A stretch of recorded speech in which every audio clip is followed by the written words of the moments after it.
This is awesome. I'm going to take a picture of you in a minute because you can, the most important voting is the voting we do with our feet, right? Feet and hands. We vote by doing, and seeing everyone here to vote to be involved and to be welcoming to this new family is great. Nula Hashed, Muhammad and Adila.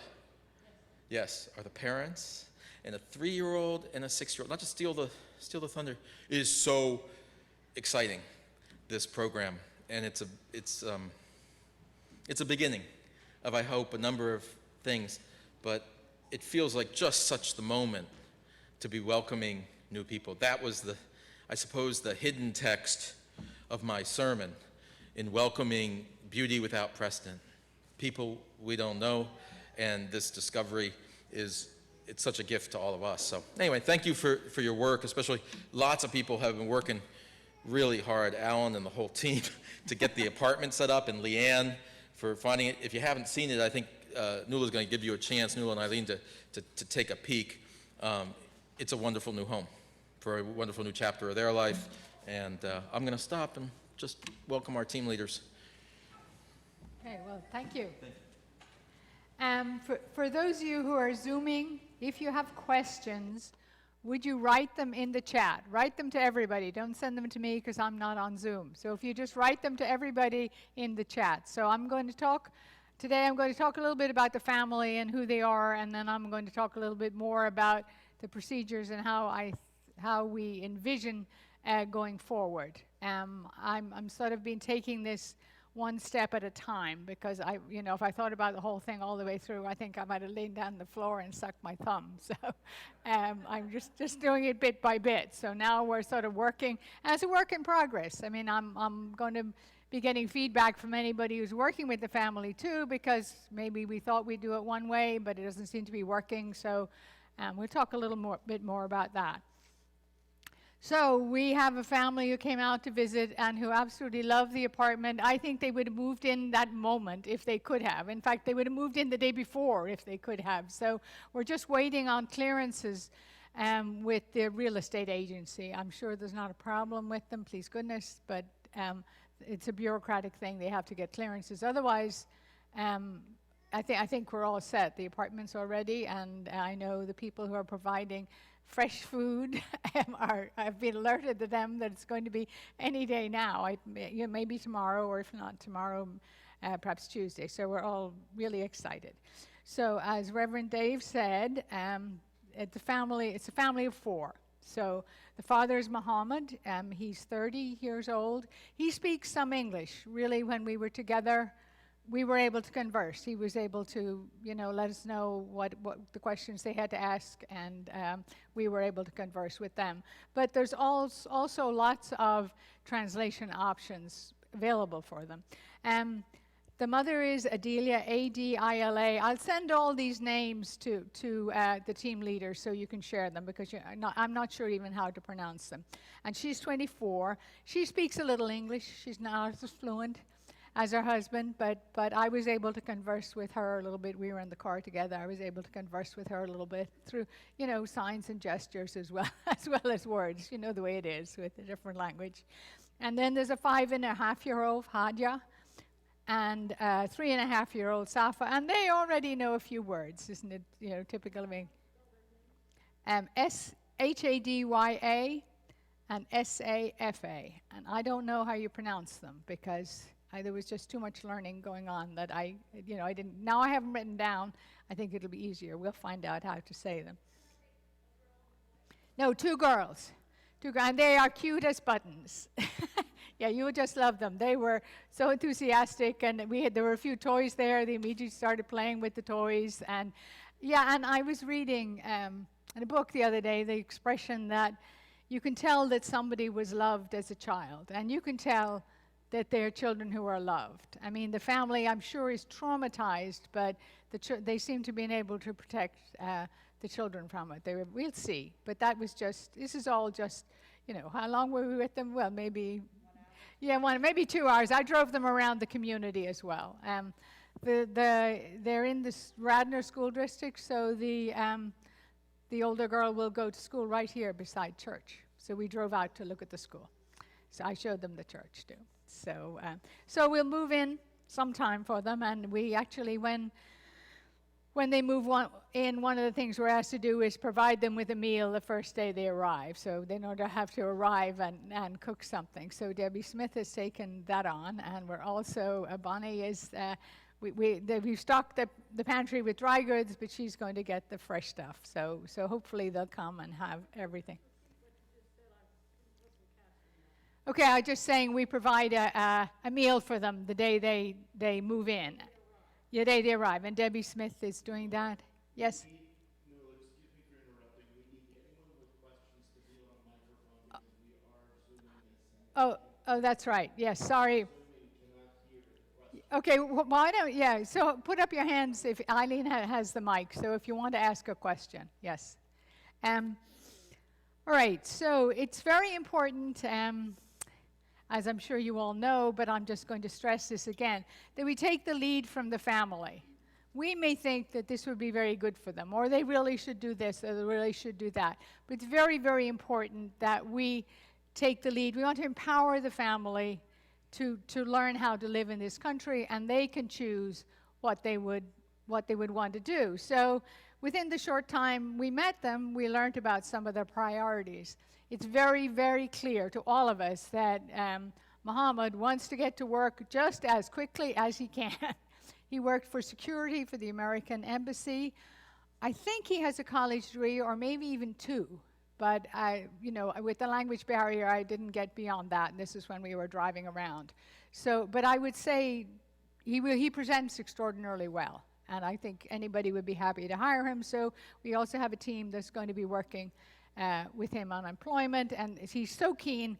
I think that's going to be one of our priorities, and that would be great.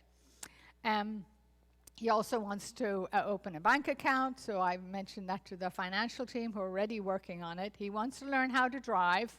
Everybody wants to learn English, so that I think is going to be the other priority, to have the ESL team start right away.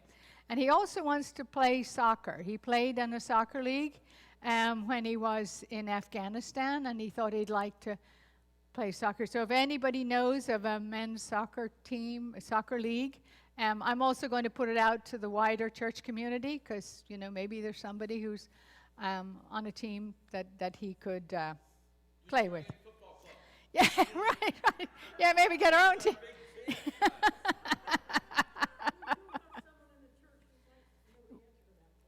Yeah, I'll put out everything to the whole church. Yes, yeah. So I will. I only just learned this. I want to be sure they moved in, and then yes, I will. I figured in next coming up e-notes, we'll have a little more about the family. We can share this kind of information with the whole church, and maybe in the next What's Happening, we can have a bigger article. So yeah, I'm very interested in involving the whole church.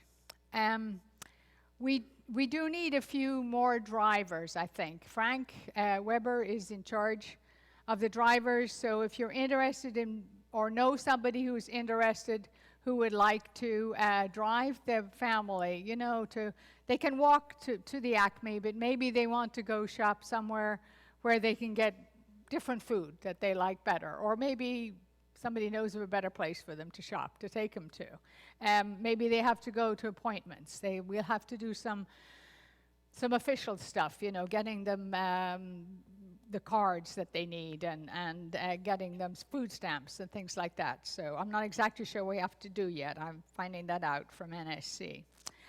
If you are going to do that, there are certain protocols you have to go through that Frank will tell you, and you have to get clearances, have a COVID vaccine, and you have to sign a non-disclosure agreement. Yeah, that's really important, that we not. I'm not telling anybody their last names. We just know them by their first names. You probably may learn their last name if you're taking them places, but it's very important to not put their identity out there, because they might be at risk. So first thing we obviously want to do is keep them safe. In fact, Muhammad said to me, he said, well, in Afghanistan, we were just trying not to get killed. And I thought, oh my. Yes, and I was telling him it's safe here. Well, we want to be sure that I wasn't lying. Yes.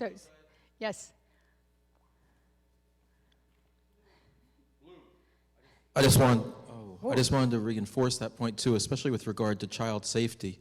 For all of our kids here at church, we don't share those names and oh how delightful, here's little Betsy, because it connects. So just for lots of safety and being mindful that we broadcast a number of things to open links and stuff, we just have to be mindful of distributing family information just for kids' purposes too. I feel right. Yes. So I don't know as we learn how to do this that we don't cause problems. Thank you, Dave. That's really helpful. Yeah, no pictures, please. Yes. None, particularly that's of anybody, of adults or children's. In the beginning, I mean, I think we all want to meet them. I sort of feel like it's not fair. We've met them and you haven't, and I'm telling you how wonderful they are. We all would love to go and hug them all, but I think that would be just too much for them. So, though I will say the mom and I did hug twice. She hugged me twice. So, and I'm a big hugger, so I was really happy with that. And knowing that the culture, that's not really their cultural thing, but I think she was just so happy. And they kept thanking us all the time. So I'm passing that on to you because we got the thanks, but it's all of you that did that gave things, are involved, have supported us. Yeah, so.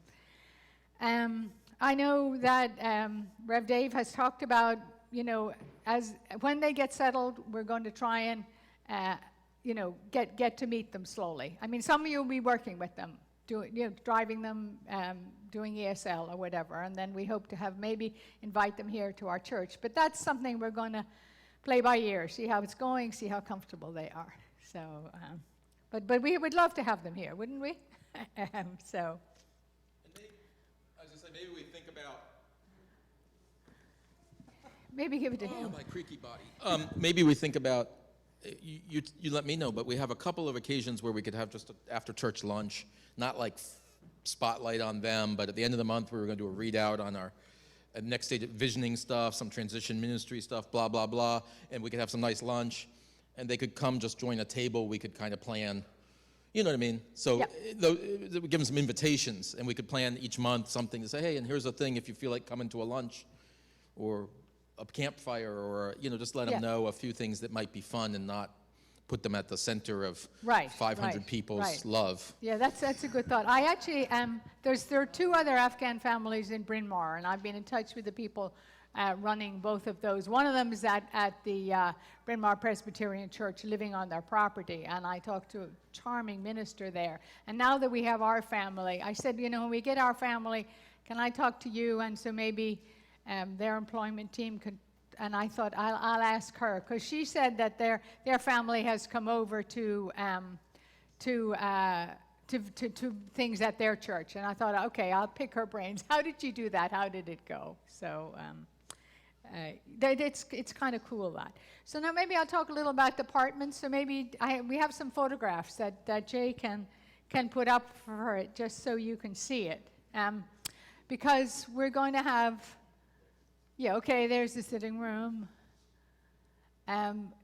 We're going to have an open house today, and it's at 420 Morris Road, apartment 106. Morris Road is the road that, the Devon and Target shopping center. If you come out from it, cross Sugartown Road and go past the Wawa. Next to Wawa. Yeah, it's it's on the left, just beyond the Wawa. Big apartment building called Brookdale, and it's apartment 106. It's the pinnacle of Pennsylvania culture. Yeah. Put them next to the Wawa. They can understand our way. Right. So I will be there today from 2 to 4 if anybody wants to come over. So for those of you at home, it's 420 Morris Road, apartment 106. Morris Road in Wayne. When you see these little girls, you will want to go out to the toy store and buy them a mound of toys. But Dawn Starr and I talked about this, and we think it would be nice if the toys came from the church school. So actually we got some today, and I'm sure we'll get some more next week. But and for those of you at home, I think hand-me-down toys are fine. I know my kids loved hand-me-down toys, so if you have toys that your children or your grandchildren have outgrown, if you want to bring them to church next week, or if you're not coming to church, you know, you can let me or Eileen Andrews know, and we can arrange to pick them up from you, or, you know, do it somehow. So that's, anybody have any questions about the family? Then I'm going to talk about procedures, but anybody have any questions about the family? I just have a quick question about the apartment.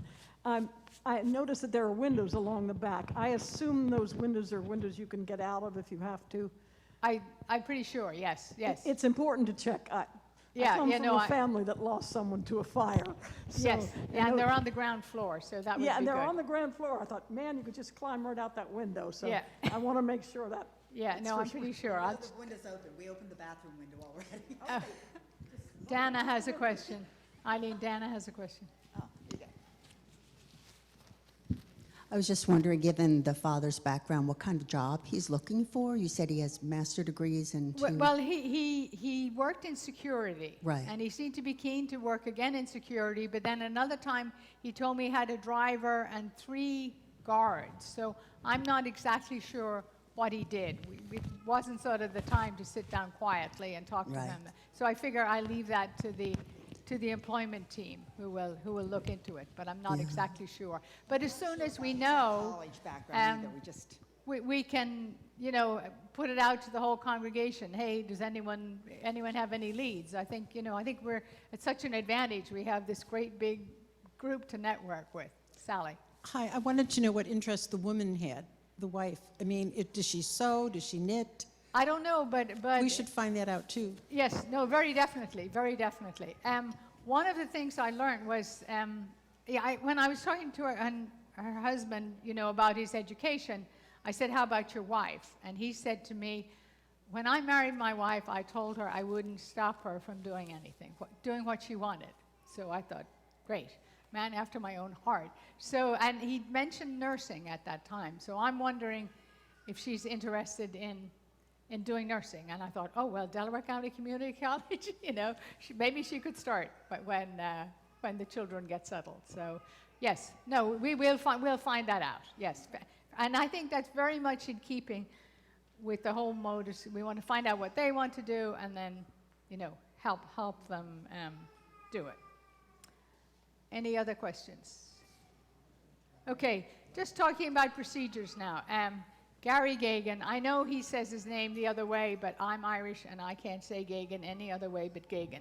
So he's setting up a Google Calendar for appointments. And the idea with this is that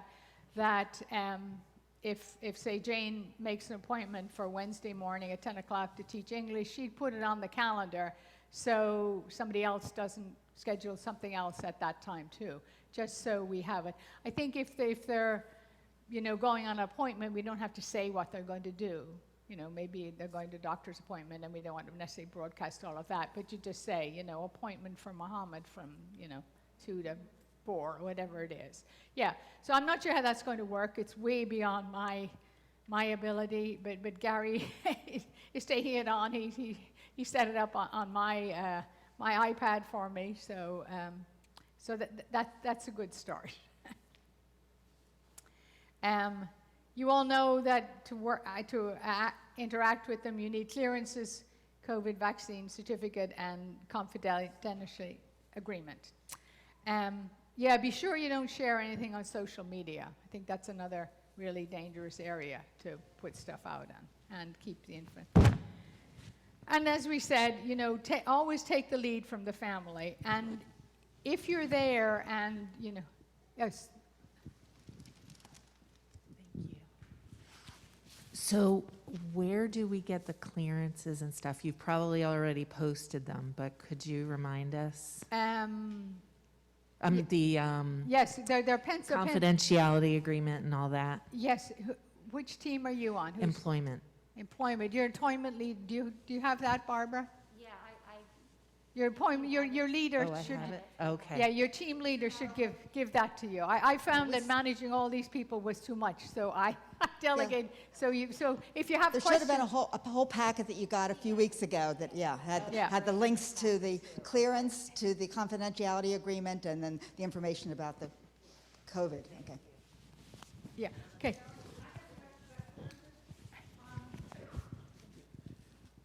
I would like to see them put in at one place. They go to NSC. Oh, okay, directly to them? Yeah, we're going to be getting a link that you can send it to. Yes. And Hold on to them till we get the link. okay, and who's in charge of updating them? They are too? Because they're only last for 2 years. Okay. I don't know. We're not going to be interacting with the family. Well, I don't know. If you're interacting with the family over 2 years, then we'll have to talk to NSC about that. I have no idea. As I said, I'm only taking it one chunk of time at a time. So if you go visit the family, I would ask that after your visit that you would send me a quick note about how it went, just so I can keep tabs of it all in a central place. If there's a problem, if something that they want, or you notice something needs to be repaired in the apartment, or whatever, the woman says she wishes she could go shopping because she has very few clothes. Don't organize it yourself. If you put that in your note back to me, if you want to do it, say that in your note. I think I could help her with this, and I would like to do that, and I'll have that. But otherwise, I want it all to come centrally. Otherwise, I think we could get like fragmented all over the place and all be bumping into each other, and it'd be very disorganized. So it seems rather authoritarian, which isn't my nature, but I think that'll be better. Bonnie has a question. Just, Barbara Weber brought this to my attention, the volunteer service record. So I think starting today and moving forward, we really need to have this. And this is for NSC, so that for their funding, they need to know how many hours we're spending and how many miles we're driving, that type of thing. Right. So I don't know, I'll try to put something out on the web. Let me see how we can do this so that we have something that everybody can just add it to the computer or whatever. Oh, Bonnie, that would be So wonderful. moving forward, we'll see how we get it done. Okay. But just, it's important, not just busy work for everybody, but it's very important for the funding for NSC. Right, and that's why we asked for the value of the donations. Kathy? Yeah, I just wanted to add on to what you said before about making sure that you don't take on something yourself without letting Nuala know, just because I can imagine that this family is on overwhelm to start with. And so if we start fragmenting, that would really add to their stress. So just to reinforce that. Yeah, thank you, Kathy, thank you. Yeah, and it's important yet to not do tasks for them, okay? So if you're taking them maybe to sign up for food stamps, if they can take the lead to do it, you can be there and be a resource, but to let them go and do it, even if it takes much longer, be much more efficient if you did it, you're treating them like their child. Okay, so we want to be sure to give them autonomy, to let them make mistakes, to let them trip up. That's all right. It's good after they've been on an appointment, before you leave, to maybe talk to them quietly on their own and say, maybe they've been at a doctor's appointment and you're going to drive them home, and to say to them, did you understand everything the doctor said to you? But they can get a translator they can get a translator to go to medical thing, to go to police, or for school. For all those three things, they're entitled to a translator. So, but just to check that they understand everything. Okay, Jane and then Barb. When you say they're entitled to a translator, where are the translators? NSC is going to provide. I don't know how they get the translator, but I think they know. But I'll find that out from Okay. NSC. Yes, and also there's Google Translate, which is it's amazing. Speak it on your phone, and then suddenly this Arabic writing comes up, going the wrong way. It's like, yeah. That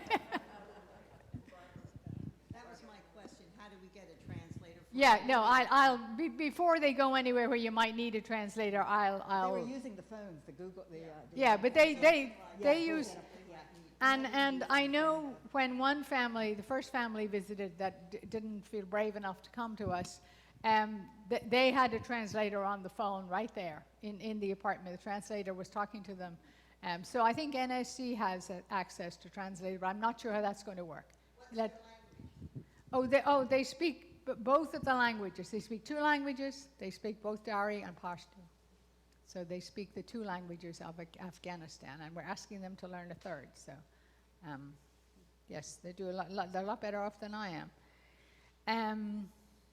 Okay, it's important, to work towards their goals. I mean, whatever you're doing, find out what they want. If you're taking them shopping, what do they want to learn about this? What do they want? Not what you think would be best for them. Okay. Okay, I've done all that.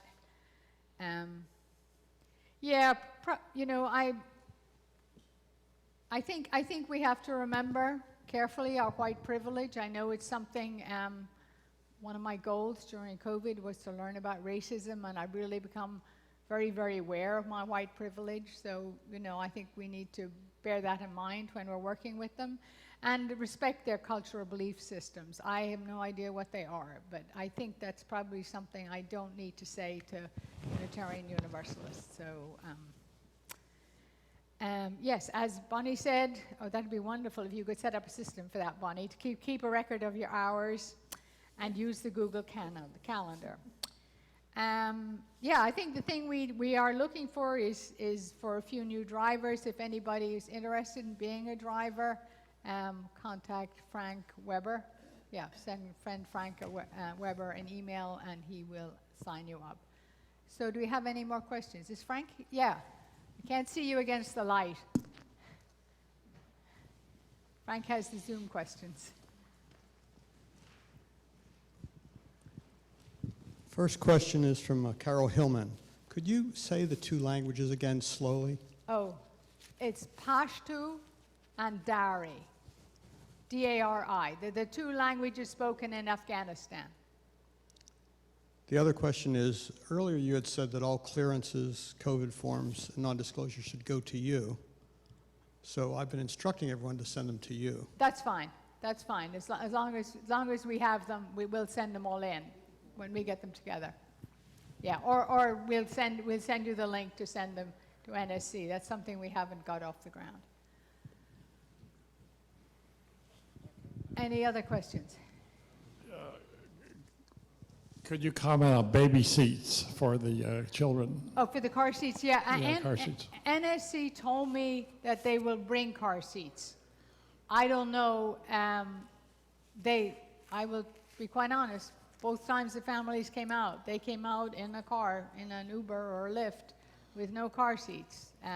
So it's not part of their culture. So I think that's something we're going to have to teach them about our culture. Okay, they have to conform to this. So it distressed me that they didn't have them. So if they don't have them, we can get them.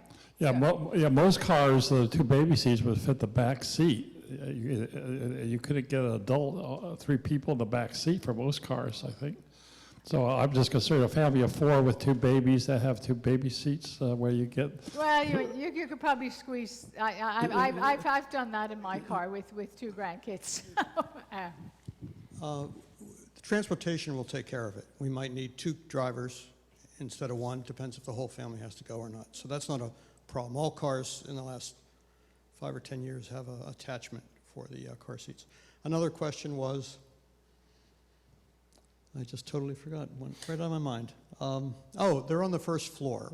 What's the security like? Do we have to worry about securing the windows or anything?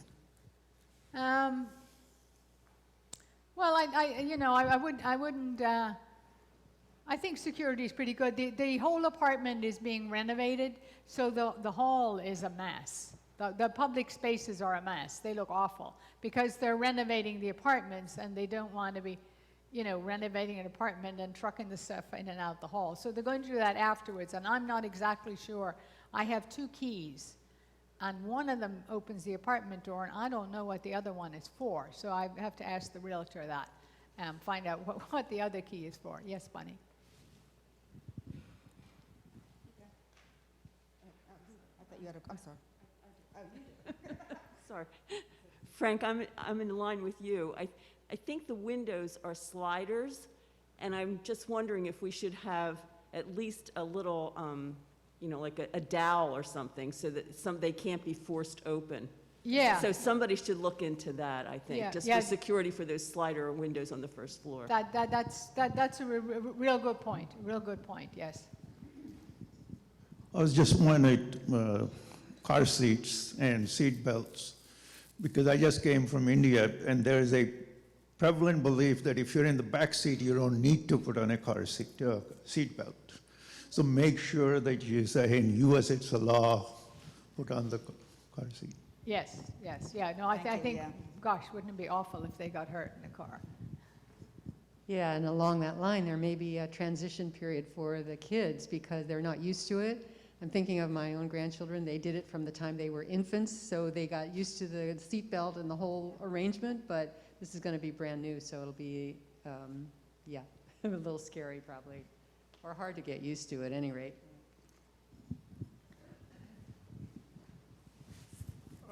The concern thing I want to talk about is the issue associated with they're coming from a different culture, non-American culture, where we treat people certain ways, like women and men, and they're coming from a different culture. Is there going to be any effort to get us familiarized more with how we should behave towards them, to show respect, or not trounce on their culture? I just thought that might be appropriate. Yes. Yes. And NSC put out a little stuff on that. So I'll see what I could find, and then I could send it to the team leaders to share it. You might have some stuff, Barbara. I don't have a particular, but I know for many Afghan families, it might not be comfortable for the wife to ride with a male driver and no other. So check that out for us, because that'll change our driving. Yes. There's, Good point, yeah, that's a good point. There are things like that we'll have to check out. Yes, their culture is, they're not as touchy-feely. It's for men and women in particular. I know it's pretty taboo to, they don't shake hands the same way we do. Yeah, but they are very, very hospitable. In fact, I spoke to the minister at the Presbyterian Church in Bryn Mawr about getting the families together, and she said, well, it's a problem, because so much hospitality is expected that if, like, their family invited our family, they'd have to be working all day, getting the house ready and everything. She said, yeah, but maybe they could meet in a neutral place, like in the church. Maybe we could have a little afternoon tea there. And so Afghan hospitality is apparently overwhelming. I know Arab hospitality in general is overwhelming. There's a wonderful poem about that. Who's that? Nye, the Arab poet, and she wrote about how somebody says, oh, come on in and come into my house and have some tea and stay 2 or 3 days, and then we can talk about why you're here. And I thought, oh, yeah, yes, and that's my experience. Arab hospitality is like, I thought Irish hospitality was something, but it's nothing compared to Arab hospitality. So, you'll just have to learn how to do that. Maybe you're offered tea every single time you go there, and you'll have to decide whether you're going to take it or not. And I don't know how that'll go. And I feel that this family, I got the impression they're very keen to learn our culture and our way of doing things. But then they don't want to leave all themselves behind. As an immigrant, I know that. There's some things you want to always keep with you, and you're not going to adapt in that way. So, but I'm sure you'll all be wonderful. I have a lot of confidence in you, and it doesn't have to be perfect. I think they are very poised. I think they really take advantage of what we have to offer. I think that was one of the really exciting things to me. We have a team for finances and a team for work, and that's what they want, and they want to be independent, and they want to learn. So I was very encouraged, and I have great faith in everybody here and everybody out on Zoom that we do a good job, and I know it won't be perfect. We're going to trip up here and there, and we're going to make mistakes, but that's all right. That'll happen. Any other questions? Okay, well, if you want to come.